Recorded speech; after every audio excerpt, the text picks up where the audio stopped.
की चाचा फिर इलेक्शन आ गए हो केकर वोट पड़ते चाचा।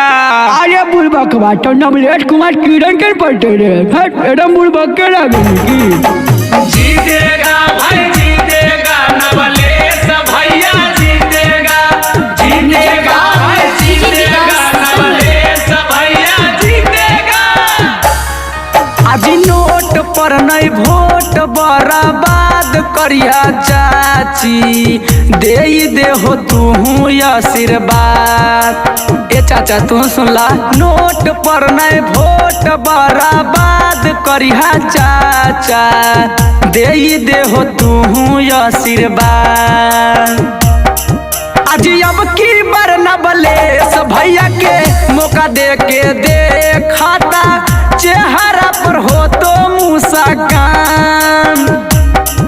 आज अब की बार नवलेश भैया के मौका दे के खाता चेहरा पर हो तो मुस्कान। आज दिल के दिलदार हखिन चोर नहीं बेईमान जी भैया हखिन सच्चा उम्मीदवार। अरे अब की बार नवलेश भैया के मौका दे के खाता चेहरा पर हो तो मुस्कान।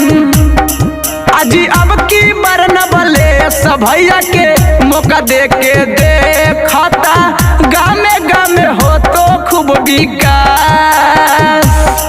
आज जे कथिन उहे करथिन जे कथिन उहे करथिन बादा से नहीं मुँह करथिन जी बादा से नहीं मुँह करथिन जी।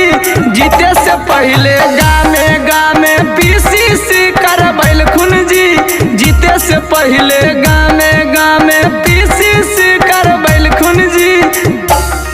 आज चोरा यौ बैबाना माँ के फेरा में नहीं पड़ी है नाता हो तो जिंदगी बेकार।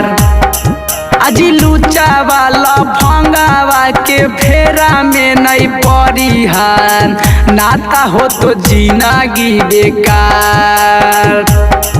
आज अब की बार नवलेश भैया के मौका दे के खाता गामे गामे हो तो खूब विकास।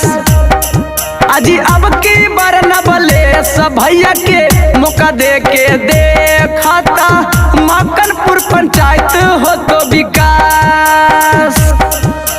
नोट पर नहीं वोट बर्बाद करिहा चाचा दे हो तू आशीर्वाद। आज अब की बार नवलेश भैया के मौका दे के खाता चेहरा पर हो तो मुस्कान।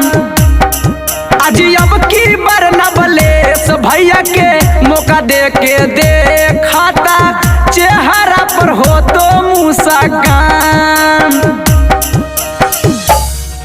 अरे सुनाय चाची सुनाय चाचा सुनाय चाची मानिला बतिया अब की बार हमार जी अब की बार हमार जी ऐथुन दुबरिया दिहा आशीर्वादिया नवलेश भैया के कबार जी ऐथुन दुबरिया दिहा आशीर्वादिया।